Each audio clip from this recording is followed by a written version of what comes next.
આપણે દિવાળીમાં છે ને અલગ અલગ નાસ્તા અને મીઠાઈ બનાવતા હોઈએ છીએ. એમાંય ઘૂઘરા તો મેઇન હોય છે. એ એક ટ્રેડિશનલ સ્વીટ છે. ઘૂઘરા વગર દિવાળી અધૂરી કહેવાય. તો જો તમારે કંઈક નવું કરવું હોય ને તો આજે હું મસ્ત મજાની એક ચંદ્રકલાની રેસીપી લઈને આવી છું. ચંદ્રકલા છે એ ઉત્તર ભારતની એક ટ્રેડિશનલ સ્વીટ છે અને 180 વર્ષથી બનતી આવી છે. એ ગુજિયા અને ઘૂઘરાને સિમિલર હોય છે, પણ બનાવવાની રીત થોડી અલગ છે. પણ જો તમે એકવાર ચાખશો ને તો એટલી બધી ટેસ્ટી લાગે છે ને કે તમે એનો સ્વાદ ભૂલી નહીં શકો. અંદરનું સ્ટફિંગ બનાવવાની જ ખૂબી છે. સ્ટફિંગ જ એકદમ રીચ થાય છે. સાથે પડ બનાવવાની પણ ખૂબી છે. પડ પણ એકદમ ક્રિસ્પી અને ખસ્તા થાય એ માટે હું વિડીયોમાં બધી નાની નાની ટિપ્સ આપીશ, જેથી તમે પહેલી જ વારમાં એકદમ સરસ રીતના બનાવી શકો. તો કંદોઈ બનાવે એ રીતે ચંદ્રકલા બનાવવા માટે તમારે અહીં પરફેક્ટ માપને ફોલો કરવાનું છે. માપ લેવું એકદમ સરળ છે. તો ચંદ્રકલા બનાવવા માટે 1 કપ મેંદો લીધો છે. અહીં મેંદાનો જ ઉપયોગ કરવાનો, ઘઉંના લોટનો ઉપયોગ ના કરવો. પડ એકદમ ખસ્તા અને ક્રિસ્પી થાય એ માટે 1 ચમચી ઘી અને ચપટી એવો બેકિંગ સોડા ઉમેરીશું. 1 કપ લોટ હોય તો 1 ચપટી જેવો જ બેકિંગ સોડા ઉમેરવો, વધારે ના ઉમેરવો. અને મોણમાં ઘીનો ઉપયોગ જ કરવો. ઘીનો ઉપયોગ કરવાથી ચંદ્રકલામાં એકદમ સરસ સુગંધ આવશે અને પડ ખસ્તા થશે. તો બધું મિક્સ કરી લીધું છે. હવે અડધો કપ જેવું પાણી લેવાનું છે. લોટ અહીં મીડિયમ કઠણ બાંધવાનો છે, એટલે થોડું થોડું પાણી ઉમેરતા જઈ લોટને મિક્સ કરતા જઈશું. લોટ ઢીલો ન થઈ જાય ને એનું ખાસ ધ્યાન રાખવાનું, કારણ કે અહીં એક ચંદ્રકલાનો પરફેક્ટ શેપ આપવાનો છે. આજે કંદોઈ બનાવે એ રીતના જ બનાવીશું, એટલે પરફેક્ટ શેપની થાય. તો અહીંયા આપણે 1 કપ લોટ લીધો છે, એમાંથી 15થી 16 નંગ જેવી ચંદ્રકલા તૈયાર થશે. હવે લોટ બંધાઈ ગયો છે તો થોડું તેલ ઉમેરીને કૂણવી લઈશું. લોટને અહીં 10 મિનિટ રેસ્ટ આપીશું, એટલે ઢાંકીને સાઈડમાં રાખી દઈશું. અહીં લોટ બાંધવામાં અડધો કપ પાણી લીધું હતું તો આટલું પાણી બચ્યું છે, એટલે કે પા કપથી વધારે પાણી જોયું છે. હવે ચંદ્રકલાનું સ્ટફિંગ તૈયાર કરીશું. તો સ્ટફિંગ બનાવવાની હું આજે એકદમ સરળ રીત બતાવવાની છું.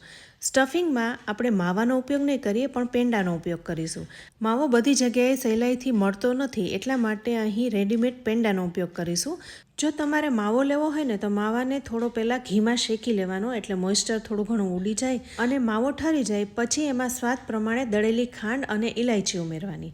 પણ એ બધું કરવા કરતાં તમે રેડીમેડ પેંડા લઈ લો ને તો એમાં ખાંડ પણ આવી જાય છે અને ઇલાયચી પણ આવી જાય છે. સાથે માવાના પેંડા છે ને એ દરેક કંદોઈને ત્યાંથી મળી જાય છે. હવે પેંડાને ખમણી લીધા છે તો 3 ચમચી જેવા કાજુના ટુકડા અને 3 ચમચી બદામના ટુકડા ઉમેરીશું. તો બસ અહીં ડ્રાયફ્રૂટ્સ અને માવાનો જ ઉપયોગ કરીશું. ડ્રાયફ્રૂટ્સ તમારે હજુ વધારે લેવું હોય તો લઈ શકાય. દ્રાક્ષ ઉમેરવી હોય તો પણ ઉમેરી શકાય.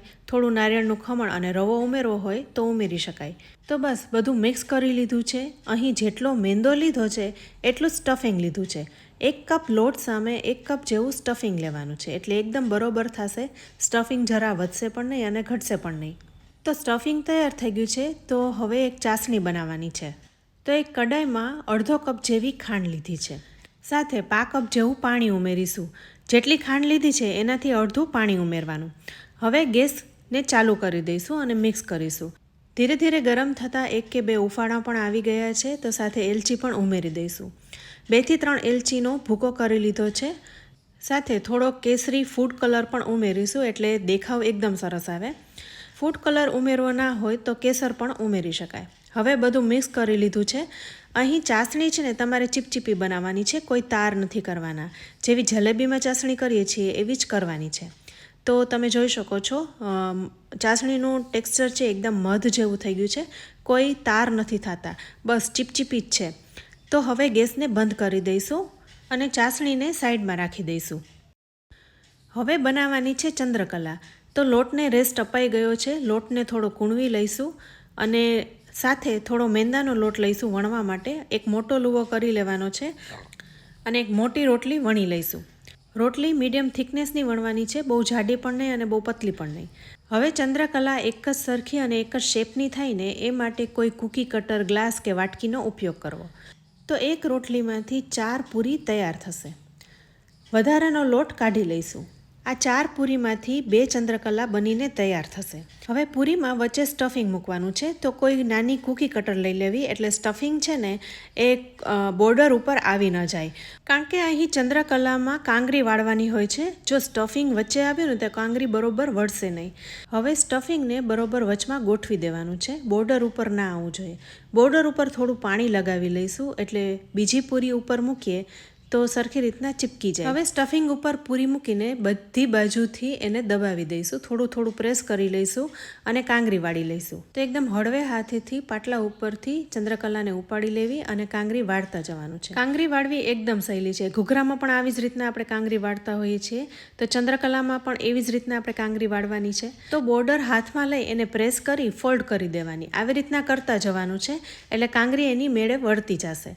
પ્રેસ કરી અને ફોલ્ડ કરતા જવાનું, એટલે એકદમ સરસ કાંગરી વળતી જશે. કાંગરી પતલી કરવી હોય તો પતલી પણ કરી શકાય, તો બોર્ડરથી થોડું કટ કરી લેવું એટલે કાંગરી એકદમ પતલી વળશે. કાંગરી વાળવી એ પ્રેક્ટિસનો સબ્જેક્ટ છે. જેમ જેમ પ્રેક્ટિસ થતી જશે એમ કાંગરી સરસ વળતી જશે. તો ફ્રેન્ડ્સ, આવી રીતના આપણે બધી ચંદ્રકલાને તૈયાર કરતા જવાનું છે. તો 1 કપ મેંદાના લોટ અને 1 કપ સ્ટફિંગમાંથી 15થી 16 નંગ જેવી ચંદ્રકલા તૈયાર થઈ છે. એકદમ એક્ઝેક્ટ માપ પ્રમાણે થયું. હવે ચંદ્રકલાને તળી લેવાની છે. એના માટે તેલ પણ લઈ શકો છો અને ઘી પણ લઈ શકો છો. તેલમાં તળવી હોય તો કોઈ પણ ફ્લેવર વગરના તેલનો ઉપયોગ કરવો. હવે ચંદ્રકલાને તેલમાં ઉમેરી દઈશું. તેલનું ટેમ્પરેચર તમે જોઈ શકો છો કે એકદમ ઠંડુ છે, બહુ વધારે પડતું ગરમ નથી. જો ગરમ તેલમાં તમે ચંદ્રકલા ઉમેરશો ને તો ઉપરની સપાટી ઉપર બબલ્સ આવી જશે, જે દેખાવમાં સરસ નહીં લાગે. એટલે જ્યારે તમે ચંદ્રકલાને તેલમાં ઉમેરો ત્યારે તેલ ઓછું ગરમ હોવું જોઈએ. ધીરે ધીરે તળાઈને થોડી ઘણી સેટ થઈ જાય પછી એની સાઈડ ચેન્જ કરીશું. ઝારાથી એકદમ હળવા હાથે કરવું, જેથી ચંદ્રકલા તૂટી ન જાય. ચંદ્રકલાનો એકદમ સરસ શેપ આવી જાય પછી ગેસની ફ્લેમ વધારીશું, એટલે મીડિયમ રાખીશું. હાઈ ફ્લેમ તો કરશું જ નહીં. તો ગેસની ફ્લેમ એડજસ્ટ કરતાં કરતાં ચંદ્રકલા ક્રિસ્પી થાય ત્યાં સુધી તળી લઈશું. ઘણીવાર એવું થાય કે તમે 2 પૂરીને સરખી રીતના પ્રેસ ના કરી હોય, કાંગરી સરખી ન વાળી હોય, અથવા તો તળવામાં ધ્યાન ના રાખો ને તો ચંદ્રકલામાંથી માવો બહાર આવી જશે. એટલે કાંગરી વાળતી વખતે, તળતી વખતે તમારે ખાસ ધ્યાન રાખવાનું છે. અહીં ચંદ્રકલા તળાઈ ગઈ છે તો ડાયરેક્ટ હવે સીધી એને ચાસણીમાં ઉમેરી દઈશું.